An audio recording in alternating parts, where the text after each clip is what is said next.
Hi hello नमस्कार. मी काजल तुम्हा सगळ्यांचं परत एकदा आपल्याच्या छोट्याशा ब्लॉगमध्ये अगदी मनापासून स्वागत करते.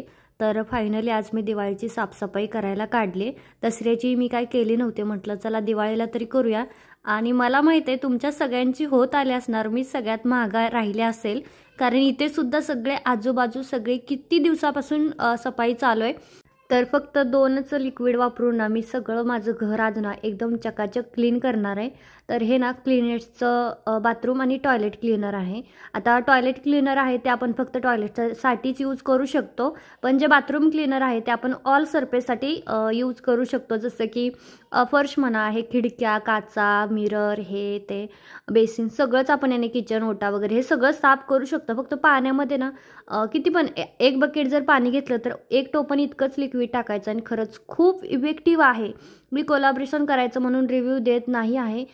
मला हे खूप आवडलं. तसे बऱ्यापैकी प्रोडक्ट असतात ना त्याने काहीच फरक पडत नाही. तुम्ही जर माझा कालचा शॉर्ट व्हिडिओ बघितला असेल ना तर आमचं जे यूज नव्हतं करत ते वालं टॉयलेट एकदम छोटंसं इतकं खराब होतं ना, आणि ते अगदी इतकं चकाचक निघलं की आम्हाला विश्वासच बसत नव्हता. आणि घासलं वगैरे काही नाही, मी फक्त जे लिक्विड आहे ना तर ते टाकलं, पसरवलं सगळीकडे आणि एक अर्धा एक तास ठेवून दिलं होतं. त्याच्यानंतर आपण जसं टॉयलेट क्लीन करतो तसंच मी केलं, तरी ते इतकं जास्त क्लीन निघले ना. तुम्ही नक्की तो व्हिडिओ शॉर्ट बघा, म्हणजे तुम्हाला लक्षात येईल. आणि स्वस्तातही मला वाटते 250 की 300 रुपयात दोन्ही येतं, म्हणजे बाथरूम आणि टॉयलेट दोन्ही येते. 1-1 किलोचं आहे, त्यामुळे 2-4 महिने तरी काही टेन्शन नाही आपल्याला, मस्त चालतंय. आणि हे बघा बाहेरच्या खिडक्या वगैरे मी त्याच लिक्विडने पाण्याने पटपट पुसून घेतल्या. टेरेस पण साफ करणार आहे, पण बघू आता उद्या वगैरे, कारण ते मग पाईप लावणार डायरेक्ट या सीडीवरती आणि पाईपाने सगळी धूळ काढून घेणार. इथे ना खूप जास्त धूळ आहे भरूचमध्ये. सुरुवातीपासूनच मला असं वाटायचं नको, आता मला इथे इतकं करमायला लागलं ना. पण ह्या धुळीमुळं वगैरे मला आता इथं नाही राहायचं जास्त दिवस, कारण इथे ना काहीच नाही आहे आणि फ्युचर तर नाहीच नाही. तर हे बघा असं किती पण हे खराब झालेलं राहतं ना, तर फक्त असं ओल्या कपड्याने पुसलं ना तरी सगळे डाग निघतात या लिक्विडने. इतकं ते इफेक्टिव्ह आहे आणि त्यासोबत ते 0 ब्लीच आहे, त्याच्यामुळे आपल्याला त्रास पण होणार नाही काही. तशी तर आता सगळ्यांची साफसफाई झाली असेल, पण तरी आता दिवाळी ऑफर आहे तर म्हटलं लिक्विडविषयी आपण सांगून टाकू. तर हे सगळा कचरा मला केव्हाचा काढायचा होता. ते वायफायचं वरती आपण खरंच मिडल क्लास लोकांना कधी सुधारणार नाही. मी तर एक गोष्टी इतकी जपून ठेवती ना, जसं काय ती पुढं नंतर खूपच यूज होणार आहे. जसं की हे वायफाय ज्या आधीच्या मी 15 दिवस ज्या रूममध्ये राहिलं होतं ना, तर त्या रूममध्ये आम्ही लावून घेतलं होतं, तेवालं होतं ते. वायफायचं कसं राहतं मी तुम्हाला सांगते. आता वायफायचं हा राउटर राहतो जो आम्ही आता बाहेर फेकून दिला. आधीच्या रूममध्ये तुम्हाला माहीतच आहे की आम्ही 15 दिवस राहिलो होतो आणि मला तिथं बिलकुल चांगलं नव्हतं वाटत. पण तिथं आम्ही वायफाय लावून घेतला होता. वायफायशिवाय इथं व्हिडिओ अपलोड होणं म्हणजे डेटावरती नाही होत. खूप टाईमही जातो, बॅलन्सही जातो, पैसेही फुकट जातात आणि सगळंच होतं. म्हणून मग आम्ही तिथं पण लावून घेतला होता, कारण आमचं चाललं होतं 2-3 महिने तर राहायचं तिथं. पण नंतर आम्ही नाही ठरवलं की तिथं आम्हाला कसं तरीच व्हायचं, मग आम्ही ती रूम सोडली. पण तिथला जो राउटर होता तो आम्ही घेऊन आलो. त्याच्यानंतर ते आम्ही ट्रान्सफर केलं वायफाय या रूममध्ये. ज्यावेळेस आम्ही ट्रान्सफर केलं तर त्यावेळेस आपल्याला काही करावी लागत नाही. फक्त जो फॉर्म असतो ना तर तो फॉर्म फिल करायचा आणि बाकी तिथलं जे आपल्याला राउटर म्हणा, ते वरचं ते नेटवर्कचं वगैरे राहतं ना, तर ते सगळं आपल्याला तिथंच टाकून यायचं असतं, काही आणायचं नसतं सोबत. इथं ते नवीन घेऊन येतात, तो माणूस स्वतः घेऊन येतात नवीन, आणि नवीन इथं लावलं जातं. तर हे मी तुम्हाला सांगते. तर फायनली सगळ्या जाळ्या बिळ्या काढून सगळं साफसफाई झालेली आहे, म्हणजे पुसायचं फक्त राहिलं आहे. पोछा लावून गेली ती दीदी, झाडू पोछा भांडी त्यांनी केली. आणि ही ब्लँकेट मला आता धुवाय टाकायचं. हे सगळं खिडकीवरतीच आहे, कारण आपल्याकडे ड्रेसिंग टेबल नाही आहे, तर आम्ही इथं या खिडकीवरती सगळं ठेवत राहतो. त्याच्यामुळे खिडकीवर साफ करायची होती म्हणून सगळं खाली काढलं. आणि एवढा कंटाळा आला ना प्रचंड, त्यात मशीन पण चालत नाही आहे, म्हणून मी साफसफाईचं काढलं. मशीन बंद झाली, काय माहिती तिला काय झालं, म्हणून मग म्हटलं चला साफसफाई करूया. तर हे सगळं निघलेलं आहे. आता पहिल्यांदा ब्लँकेट धुवायला टाकते आणि तुम्हाला ना गुजरातची फेमस मिठाई दाखवते, मोहनताल. तर हे बघा, खाऊन झाली. रात्रीच आणली होती, सेकंड शिफ्ट होती, रात्री 12-1 वाजता घेऊन आले. आणि सकाळपासून आम्ही एवढी खाल्ली, म्हणजे आम्हाला मिठाई किती आवडते ना हे शब्दात सुद्धा नाही सांगू शकत आम्ही तिघेही. ते नाही जेवढे जास्त खात, पण मी आणि रुद्र खूप खातो. आणि ह्याचं ना, ही जो वरचा थर आहे ना तो पूर्ण तुपाचा असतो, तुपाचा. नुसती तुपाती मिठाई बनवलेली राहते. टेस्ट गोड वगैरे नाही आहे जास्त, पण टेस्ट छान होती. तूप आहे त्याच्यामुळे म्हटलं चला खाऊया. तर मस्त टेस्टी आहे, तुम्ही पण खावा. म्हणजे आता इतक्या वर्ष झाला आम्ही राहतो, पण पहिल्यांदाच दिली कंपनीवाल्यांनी. म्हणजे बाहेर पण मिळते, पण आम्हाला काही इच्छा नव्हती होत खायची. असं आपण म्हणतो ना की एवढं काही छान नाही आहे, जसं आवडीने खावं तसं. पण आम्ही खातो, आम्हाला मिठाई आवडते, मग ती कसली असू दे. आणि कंपनीत नव्हती मिळणार, पण मिळाली कसं काय माहीत नाही. कंपनीला यावेळेस दिवाळीची नव्हती वाटतं मिठाई, म्हणजे ह्या कंपनीला. पहिलं आम्ही तिकडं पहिलं होतं ना दुसऱ्या कंपनीत, इतके भेटायचं रसगुल्ले, गुलाबजामुन, ह्याहून त्याहून कसले कसले लाडून, एवढं सगळं भेटायचं असं पिशवी बॉक्स भरून. इथं काही मिळणार नव्हतं असं ते बोलले होते, पण मिळाले, थोडं काय ना मिळाले. चला तर त्या सोपे हे सगळे कवर वगैरे धुतलेत ना खिडक्यांचे पडदे, तर आता ते मी पहिल्यांदा सुकत टाकते, नाही तर डायरेक्ट हे पुसती आणि पडदे लावून घेते आणि ब्लँकेट धुवाय टाकते, कारण सुकलं पाहिजे. आता 4-5 वाजत आलेत, त्यामुळं सुकतं तसं लगेच. त्याचं आता पहिल्यांदा ना ब्लँकेट टाकते. चला आता एवढी एक गॅलरी तेवढी राहिली होती, म्हटलं चला ही सुद्धा बाहेरच्या आपण साफ करून घेऊया. तर झाडांमध्ये पाणी पाणी ओतलं तरी रोज इतकं कडक ऊन आहे इकडं की माझी बघा सुकून जातात. पानाशी इतकी बेकार होत आहेत ना. रोज पाणी ओतते मी, सकाळचा ब्रश करते ना, तर ब्रश करायच्या त्या टायमिंगमध्ये दात तर घासायचे आहेत, म्हणून काही ना काही काम करायचं म्हणून मी ह्याच्यामध्ये पाणी ओतते. तरीही नाही, इकडचं आता मला वाटते मला हे झाडं उचलून ना सावलीमध्ये ठेवावी लागणार आहे, कारण इकडच्या साईडनं सूर्य येतो डायरेक्ट बेडरूममध्ये आमच्या, ऊन असतं दिवसभर, त्यामुळे मग ते झाडे इकडनं खूपच जास्त खराब व्हायला लागलेत. तर म्हटलं आता उचलावीच लागणार आहेत, नाहीतर एकही राहणार नाही. एवढ्या आवडीने लावलेले राहतात. आता मी तर नाही लावली, इच्छा तर होते लावायची, पण नाही लावणार, कारण अर्धी मी दमनमध्ये झाडं सोडली. आता ह्याच्यातले 1-2 इथंच राहील. काही आपल्यासोबत येत नाही ज्यावेळेस आपण इकडं तिकडं राहतो, त्याच्यामुळे एका जागी कुठंच तरी स्थिर झालं ना, मग आपली सगळी हाऊसमेऊस करायचे, जे पाहिजे ते घ्यायचं सगळं. चला आता मस्तपैकी सगळी साफसफाई झाली, म्हटलं पडदे वगैरे लावून घेते. तर हे वाला पडदा ना मी साडीचा शिवलेला होता, पण मला खूप आवडतो. हे खिडक्याचं कसं राहिलं, खिडक्याबरोबर हाईटला आहेत, पण हे जे पडदा लावायचं आहे ना, ते इतकं उंचावर त्यांनी नेऊन ठेवलं आहे ना, की किती लांब पडदा असले ना, तर ते इतकं खालून असे आकूड वाटतात, ते बरोबर नाही वाटत. पण मी या खिडकीला तर लावलेला आहे. तशी आम्ही खिडकी उघडत अजिबात नाही, कारण ती बेडच्या येणे तिथं उघडताच येत नाही. आणि कसं इकडच्या साईडला बेड ठेवला की परत तिकडच्या साईडला पण एक खिडकी आहे, म्हणजे कुठल्याही साईडला बेड ठेवा, प्रॉब्लेम हा होणारच आहे ना. आता इथं आम्हाला मस्त वाटते, बेडची जागा बरोबर आहे प्रॉपर, त्यामुळं मग इथंच ठेवून दिला. उघडत वगैरे नाही, पलीकडच्या साईडलाही घर आहे, त्याच्यामुळे उगच नकोच उघडायला म्हटलं. बघा पडदा लावून घेतला. आणि हा वाला जो साडीचा पडदा आहे ना, तर मी इकडच्या साईडला, म्हणजे जास्त साईडला निकिताचं घर आहे ना पलीकडे, तर त्या साईडला लावते. गरज तर नाही आहे, पण काय होतं ना, धूळ खूप येते, त्यामुळं म्हटलं, आणि ऊन पण खूपच येते. आता 2-4 दिवस झालं मशीनवर बसली की नेमकं तोंडावरती पलीकडच्या साईडनं ऊन येते, आणि नेमकं 4 वाजता येतात, ज्यावेळेस मी शिलाई काम करत असते ना त्यावेळेस वेळेस. कारण सकाळचं माझं पॅकिंग चालतं, संध्याकाळचंही काही वेगळं चालतं, आणि दुपारचा जो टाईम राहतो त्याच्यामध्ये शिलाईचं शक्यतो जास्त करते, तर त्याच टायमिंगमध्ये तिथं ऊन येतं. म्हणून म्हटलं लावूया, कारण की मी थोडे पडदे आणि काही सोप्याचे कवर घेतलेले आहेत नवीन, त्यामुळे म्हटलं ते वाले आहेत ना, तर ते दुसरीकडे लावून नवीनवाले. आणि मग हा जुना मग म्हटलं फेकून कशाला द्यायचा, आपण एवढं मेहनतीने बनवलाच आहे तर, आणि म्हणून मग म्हटलं राहू दे, ठेवून देऊया. तसा इथं इतका जास्त शॉर्ट झाला होता, इतकं बेकार आणि विचित्र वाटतंय ना, की माझी इच्छा आहे की मी आता लगेच काढून टाकावं, असं मला इच्छा होत होती. पहिल्यांदा लावताना मला असं वाटलं नाही, परत मी अलीकडे येऊन म्हटलं चला बघूयात तरी कसं दिसतंय.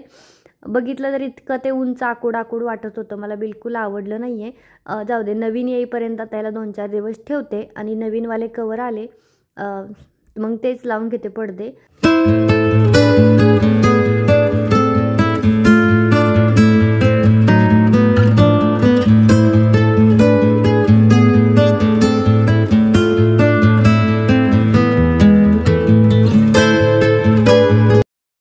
मस्त असा गरमागरम चहा पिले. मी ठरवले की नाही बाबा सोडायचा आता चहा, आता नाही प्यायचा, पण चहा सुटत नाही, कारण कामच करावंच वाटत नाही जोपर्यंत चहा नाही पित. तर आता सगळं आवरून झालंय. इकडचं पण मी हे साफ करून भरण्या लावून घेतल्यात. माझं आपलं मिडल क्लासपेक्षाही खालच्या लेवलचं किचन आहे, कारण मी बायकांचं बघते ना, तर असं एका लाईनीने डब्बे, एका लाईनीने भांडी. आता माझ्याकडे आहे ती 4 भांडी, अरे कुठे ठेवायची, तर ही मांडी फक्त मी उद्या छान बाहेर नेऊन घासणार आहे, एवढीच.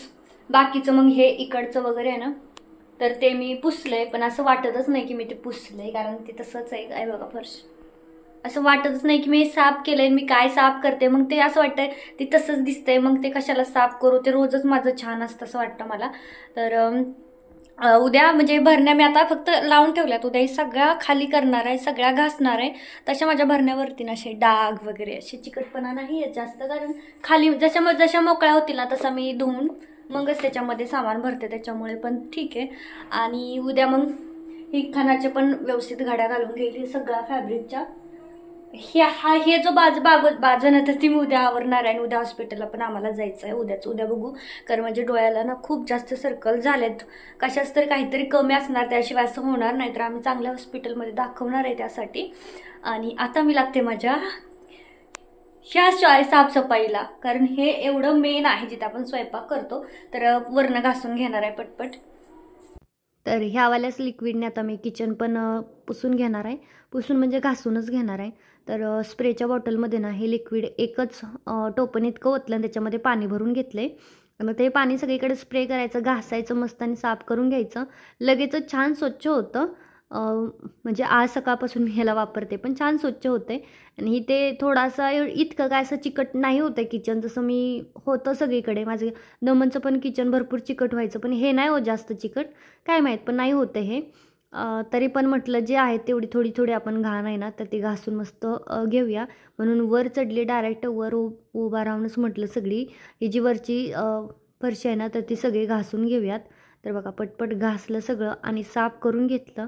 अजून बाकीचं पण होतं, त्याच्यानंतर बाहेर पण थोडंसं जायचं होतं, म्हणून माझ्या इथं फास्ट उरकण्याचं चालू आहे. तर सगळीच झाली होती. आता पाणी गरम करायला तिकडं ठेवलं आंघोळीसाठी.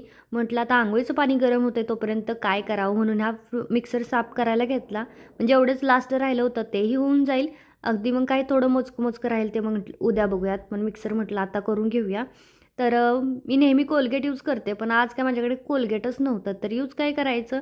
म्हणून मग शेवटी जो आपण हँडवॉश वापरतो ना तर हा डेटॉलचा आहे. थोडासा तिथं मी ओतून घेतला, थोडासा घट्ट राहतो ना तो. तर त्याच्यामध्ये ब्रश डुबवला, जसं आपण ब्रश करतो त्या टाईपमध्ये, आणि साफ केला. खरंच खूप मस्त निघाला. प्रत्येक वेळी मी कोलगेटनी करते, पण हँडवॉशने सुद्धा खूपच छान असा मिक्सर निघाला होता. अगदीच क्लीन नव्यासारखा दिसत होता. तरी आमच्या फ्रीजचं ना सगळा कलर निघून गेलेला आहे. तर आता ह्याला कलर करावा नेमका की काहीतरी दुसरा ऑप्शन शोधावा आता चालू आहे. बघूयात आता काय सुचतंय. आणि आता इथलं सगळं काढलं होतं, म्हटलं हा एक ना खणाचा पीस आहेच तर कशाला वेस्ट घालवायचा आहे की नाही. थोडासा डल होता तो, म्हणजे खराब नव्हता, पण त्याची बॉर्डर थोडीशी ग्रीन आहे ना तर ती फेंट होती. मग म्हटलं कशाला कोणाला फसवाय, कस्टमरला द्यावा, म्हणून मग ह्याच्यावरती म्हटलं फ्रीजवरती आपण फ्रीज कवर म्हणून यूज करूया. मग खूप सुंदर दिसत होता पण हा ज्यावेळेस मी टाकला ना, कारण कलरही इतका ब्राईट होता त्याच्यामुळे मस्त वाटत होतं. तर चला आता फायनली माझं सगळं आवरून झालं आहे. पाणी गरम होतं आहे तोपर्यंत.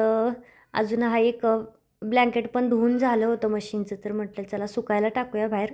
असं जर आपण ब्लँकेट धुतलं ना तर दोघांना उचलत नाही. हे बघा सगळं पाणी निघून जातं मशीनने धुतल्यानंतर. म्हणजे एकटं पण आपण सगळे कामं करू शकतो, आपल्याला कोणाची गरजच नाही राहत. तर आता मस्त अशा आंघोळ वगैरे झाली माझ्या आणि रुद्रची. बाकी सगळं आवरलं, जेवण केलं. आणि आता मी इथं काही पार्टीवेअर ड्रेस आणि काही पैठणीचे फॅब्रिकचे जे पॅकिंग करायचं होतं तर ते करून घेते. निकिताचं जेवण होत होतं, कारण आम्हाला तिकडे जायचं होतं. मी एकटी काही जात नाही, थोडं लांब आहे ते, तर एकटीला अंधारात नाही जावंसं वाटत. तिला म्हटलं चल दोघी चालून पण येऊ आणि मग घेऊन पण येऊ.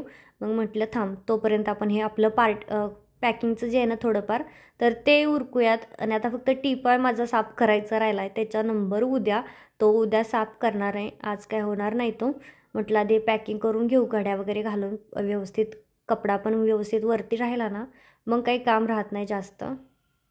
साफसफाई केल्यामुळे ना इतकी असं थंड खायची इच्छा झाली होती. रुद्रेला म्हटलं की आईस्क्रीम, म्हणजे सगळ्यांनीच घेतली, मग ह्या दोघांनी घेतली. मग म्हटलं चला आपण पण घेऊ, म्हणून मी पण आणलं होतं.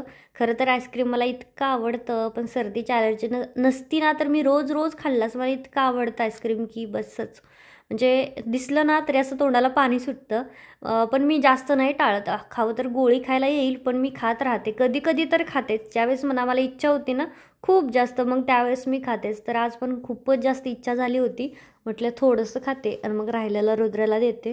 कारण इतकं पण जास्त नाही संपवत, अर्धा थोडंसंच खायचं म्हटलं.